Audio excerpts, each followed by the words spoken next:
Hello everyone, good morning all of you. Welcome to maths वाला by Ranjit Verma. आज हम basically बात करने वाले हैं आप लोगों के लिए एक्सरसाइज 13.2 क्वेश्चन नंबर 3, क्योंकि प्रीवियस वीडियो में हमने बेसिकली क्वेश्चंस कंप्लीट किए थे 1 एंड 2। अब आगे बात करते हैं क्वेश्चन नंबर 3 की, जो कि हमारे लिए वेरी इंपॉर्टेंट है। क्वेश्चन ये है कि एक गुलाब जामुन में contain sugar syrup up to about जो है 30% ऑफ इट्स वैल्यू, मतलब एक गुलाब जामुन का अंदर जो रस है वो बेसिकली कितना है, 30% है total volume of gulab jamun. आगे ये कहा गया find approximately how much syrup would be found in 45 gulab jamun. तो आपको बेसिकली कितने गुलाब जामुन, 45 गुलाब जामुन में कितने शुगर कंटेंट होंगे वो बताना। अब इसमें ये बताया गया कि एक्चुअल में मींस गुलाब जामुन है कैसा। इन्होंने कहा कि is shape like a cylinder with to hemispherical and with length 5 centimetre and diameter 2.8 centimetre. आप यहाँ पे देखिए इस तरीके का बॉक्स है जिसमें गुलाब जामुन कह रखे गए हैं।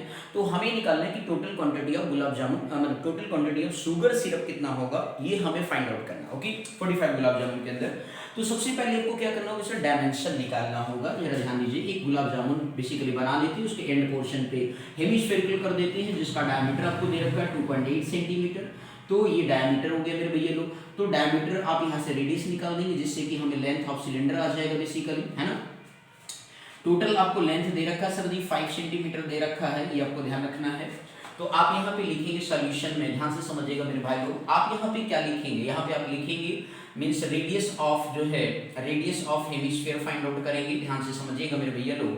तो रेडियस ऑफ हेमिस्फीयर और जो है सिलेंडर के बारे में जब आप बात करेंगे सर, तो उस पर्टिकुलर केस में आपके पास क्या जाएगा, डायमीटर का क्या हो जाएगा मेरे भाई, हाफ हो जाएगा। ओके, तो इस तरीके से डायमीटर दैट मींस क्या आ गया 2.8/2 आ गया सेंटीमीटर, दैट मींस कितना आ गया 1.4 सेंटीमीटर आ गया आपके पास रेडियस। ठीक, अब इसके बाद जो सर जी क्या निकालेंगे, लेंथ ऑफ जो है सिलेंडर फाइंड आउट कर लीजिए या हाइट निकाल दीजिए, बात एक ही है। तो length of cylinder find out करेंगे तो उस पर्टिकुलर केस में आपको क्या करना पड़ेगा सर, आपको 5 सेंटीमीटर गिवन है, उसमें से आपको क्या करना है कि बेसिकली रेडियस 1.4 सेंटीमीटर आपका इधर डायमेंशन है और इसके बाद 1.4 सेंटीमीटर आपका इधर डायमेंशन है। तो इसको आपको क्या करना पड़ेगा, माइनस करना पड़ेगा। तो 1.4 सेंटीमीटर प्लस 1.4 सेंटीमीटर इस तरीके से, तो आपके पास कितना आ गया 5 सेंटीमीटर माइनस कितना आ गया 2.8 सेंटीमीटर हो गया। अब 5 में से 2.8 को माइनस करना है, तो मैं आपको थोड़ा सा लाइक डेसिमल का कॉन्सेप्ट सिखा देता हूँ। 5 पॉइंट क्या लिखेंगे 0, क्योंकि आफ्टर डेसिमल 1 डिजिट है तो 2.8। तो इस तरीके से 10 में से 8 गया तो 2 आ गया, यहाँ पे 2 में से 2 गया 2.2 आ गया। तो इस तरीके से 2.2 सेंटीमीटर आपका क्या गया, लेंथ ऑफ सिलेंडर है। अब इतना डायमेंशन आ गया तो समझो क्वेश्चन कंप्लीट हो गया। अब इसके बाद क्या निकलना sir ji, volume of 1 gulab jamun find out करते हैं पहले। तो आप यहाँ पे लिखेंगे वैल्यूम ऑफ 1 गुलाब जामुन। जब आप लिख लेंगे तो उस पर्टिकुलर केस में आपके पास क्या हो जाएगा सर जी, ध्यान से समझिएगा। तो वैल्यूम ऑफ जब आप 1 गुलाब जामुन के बारे में बात करते हैं तो उस पर्टिकुलर केस में वैल्यूम ऑफ सिलेंडर आप ऐड कर देंगे सर जी। क्या लिखेंगे भैया लोग, वैल्यूम ऑफ सिलेंडर, क्योंकि बीच में सिलेंड्रिकल पार्ट है, उसके बाद दो साइड हेमिस्फेरिकल एंड है, तो इसलिए 2 से क्या करेंगे, मल्टीप्लाई कर देंगे। तो 2 इंटू वैल्यूम ऑफ क्या लिखेंगे सर, हेमिस्फेयर लिखेंगे। क्या लिखेंगे मेरे भैया लोग, 2 टाइम वैल्यूम ऑफ हेमिस्फेयर। तो ये आपका फार्मूला मेकिंग हो गया। अब वैल्यूम ऑफ सिलेंडर आपने पढ़ा है पाई आर स्क्वायर एच होता है, और 2 इंटू वैल्यूम ऑफ सिलेंडर को देखें तो 2/3 पाई आर क्यूब होता है। इस तरीके से आपने क्या किया सर, ये कैलकुलेशन इतना बना लिया। अब चलिए सर इसको सॉल्व कर लेते हैं आगे चल करके, ध्यान दीजिएगा। तो ये फार्मूला आपका बन गया सर।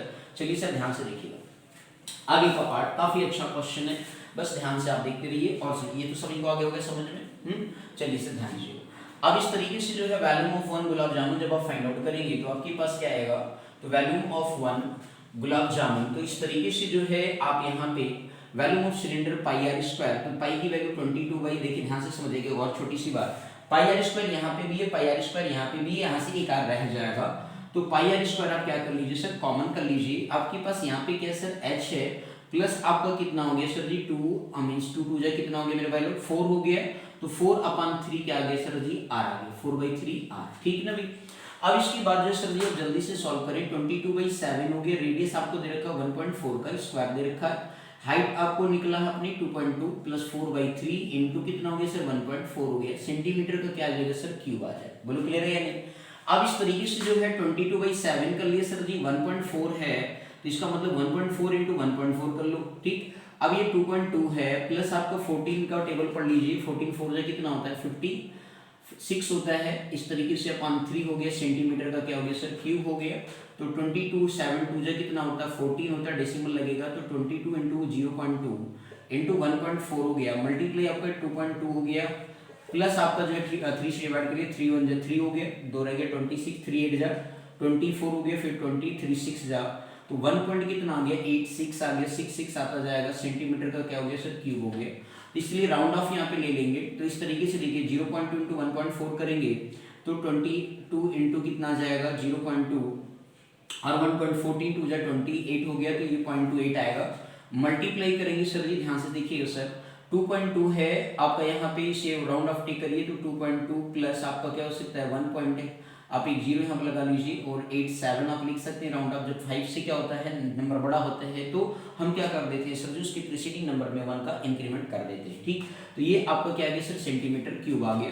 अब इसे आप सॉल्व कर लीजिए इस तरीके से, आपका 22 का टेबल 8 बार पढ़ा तो कितना जाएगा 76 आ जाएगा, है ना भाई। इसके बाद 22 का टेबल 2 बार पढ़ लिया तो 44 हो गया, और 17 कैरी जोड़ लिया तो 7 4 कितना होता है 11, 4 1 5 और प्लस 1 6 हो गया, तो 61 आपके पास आ गया, ठीक है ना मेरे भैया लोग। और 2 डिजिट पे क्या लग गया डेसिमल आ गया, ठीक।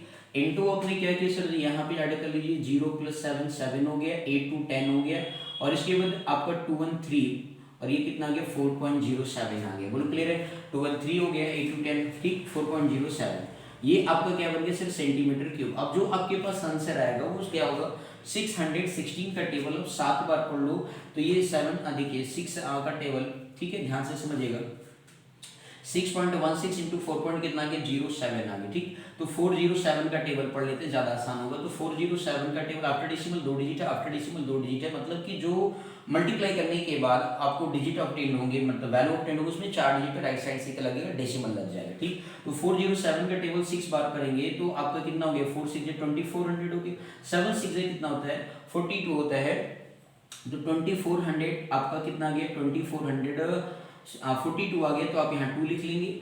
इसके बाद आपका 2442 था तो 244 क्या हो गया कैरी हो गया। 407 का टेबल 1 बार पढ़ेंगे तो 407 ही होगा, तो 407 आप जोड़ लिए, 7 4 11 हो गया, 4 1 5 हो गया, 4 2 6 हो गया, 6 51 के 1 हो गया। अब फिर अगेन 407 का टेबल जो है आप पढ़ेंगे 6 बार तो 2442 अगेन आएगा, तो 2400 आप लिखेंगे 2442, तो इस तरीके से आपके पास वैल्यू 527 हो गया, 6 4 कितना हो गया 10 हो गया, और 4 1 5 हो गया, तो 25 आ गया, 2507 आ गया, बोलो क्लियर हो गया। अब इस तरीके से मतलब आपके पास वैल्यू क्या है 250712 आ गया, ठीक। अब इसमें क्या था 4 डिजिट पे क्या लगाना था सर डेसिमल लगाना था, सेंटीमीटर क्यूब। अब इतना बड़ा वैल्यू नहीं लेना है तो आप राउंड ऑफ करेंगे तो 25.07 सेंटीमीटर का क्या लिखेंगे क्यूब लिखेंगे। ये सर जी आ गया वैल्यू ऑफ 1 गुलाब जामुन आपके पास कैलकुलेट हो गया, ओके। चलिए सर आगे बात करते हैं, ध्यान दीजिएगा सर। अब इसके बाद क्या है 45 गुलाब जामुन निकाले, total value of gulab jamun find out करते हैं। टोटल वैल्यू निकालेंगे तो total value of 45 gulab jamun आप लिखेंगे मेरे भाई 45 गुलाब जामुन। तो इस तरीके से आपके पास 45 इंटू 25.07 सेंटीमीटर का क्या हो गया क्यूब हो गया। तो 45 का टेबल पढ़ेंगे 7 बार पढ़ेंगे तो आपका कितना आता है 200 आपका बेसिकली जो है मतलब 300 आपका मीन्स जो है एक तरीके से देखा जाए तो 315 आएगा। तो इस तरीके से 315 हो गया तो आपने 315 तो 31 कैरी हो गया। 45 का टेबल 0 बार पढ़ोगे तो 0 ही होगा, तो 1 आपने एज इट इज लिख दिया 3 कैरी। अब 45 का टेबल 5 बार पढ़ेंगे तो 220 कितना होता है 5 होता है, और 225 में 3 कैरी जोड़ देंगे तो 28 हो जाएगा, ठीक। तो आपका 8 आ गया, 22 कैरी हो गया। 45 का टेबल 2 बार पढ़ लिया तो 90 हो गया, 90 में 22 आपका आ जाए 9 2 11 112 आ गया, कितना आ गया 112 आपके पास वैल्यू आ गया, ठीक है। तो इस तरीके से जो है आपका 2 डिजिट पे क्या लग गया सर जी डेसिमल लग गया, और ये बन गया सेंटीमीटर का क्यूब आ गया, बोलो क्लियर है। तो इस तरीके से आप यहाँ पे देख सकते हो, देखो 228 था 90 जोड़ा तो 2 एज इट इज 9 2 11, ठीक है भैया। तो आपके पास ये समथिंग आ गई 11 to 8.15 सेंटीमीटर का क्यूब आ गया, ये आ गया 45 का वैल्यू। अब ये कहा गया था कि जो मतलब कि जो शुगर सिरप है वो 30% एक गुलाब जामुन का है, टोटल वैल्यू का 30%। तो टोटल वैल्यू हमने निकाल दिया है, तो आप लिखेंगे तो आप लिखेंगे मीन्स टोटल क्वांटिटी ऑफ, ध्यान दीजिएगा, total quantity of sugar syrup एक, ठीक है ना, total quantity of sugar syrup present in gulab jamun, क्या लिखेंगे प्रेजेंट इन 45 गुलाब जामुन, ऐसे लिख लीजिए भैया लोग, ठीक है ना। अब 45 गुलाब जामुन आपने यहाँ पे राइट कर लिए, ध्यान से देखिएगा सर जी। अब इस तरीके से 30%, तो 30% मतलब 30% ऑफ कितना टोटल वैल्यूम जो है आपका 1128.15 सेंटीमीटर क्यूब। तो इस तरीके से 30% करेंगे तो 30 बाई कितना हो गया 100 हो गया, 1128 पॉइंट कितना आ गया 15 सेंटीमीटर क्यूब हो गया। तो एक जीरो से एक जीरो क्या हो गया कैंसिल आउट हो गया। और अब इस तरीके से आप यहाँ पे देखें तो 3 इंटू आपके पास क्या हो गया 3 का टेबल पढ़ लीजिए, 3 5 जा 15, ध्यान से लिखिए 3 5 15, 3 1 जा 3 हो गया, प्लस 1 4 हो गया, 3 8 जा 24 हो गया, 3 2 जा कितना हो गया 6 हो गया, ध्यान दीजिएगा 3 8 जा 24, 3 2 जा 6 प्लस 2 8 हो गया, 3 1 जा 3 हो गया, 3 1 जा 3 हो गया, ठीक है ना। और इस तरीके से आपका देखिए यहाँ पे आफ्टर डेसिमल और डिवाइडेड बाई क्या है 2 डिजिट पर डेसिमल लगे, अनडिवाइडेड बाई कितना 10 सेंटीमीटर क्यूब है। तो इस तरीके से जब 10 से डिवाइड करेंगे तो एक डिजिट डेसिमल इधर मूव कर जाएगा, तो इस तरीके से आंसर क्या आ जाएगा 338 पॉइंट कितना 45 सेंटीमीटर क्यूब आ जाएगा। बोलो क्लियर हो गया। तो ये आपका टोटल वैल्यू, लेकिन इसने कहा था अप्रोक्सीमेट बताइए, तो अप्रोक्सीमेट में क्या लिख सकते हैं सर 338 परफेक्ट ले दें तो आप इस तरीके से आंसर क्या लिख देंगे 338 सेंटीमीटर क्यूब। तो ये आपका क्या होगा सर जी आंसर बन जाएगा, ठीक है ना मेरे भाई। तो इस तरीके से बेसिकली क्वेश्चंस को क्या करना था सर सॉल्व करना था। तो ये कैलकुलेटिव टॉपिक है, तो बहुत ही अच्छे तरीके से कैलकुलेशन आपको सीखना होगा कि कैसे डेसिमल लगाया जाता है कैसे डेसिमल नहीं लगाया जाता। तो ये भी ध्यान रखना, फार्मूला तो हो सकता है आप आराम से बना लेंगे, लेकिन कैलकुलेशन में डेसिमल का एक भी स्टेप गलत है तो आंसर आपका मैच नहीं करेगा। ओके, तो ये था क्वेश्चन, काफी अच्छा, ठीक है मेरे भाई। नेक्स्ट वीडियो में मिलते हैं। Thank you so much for watching this video.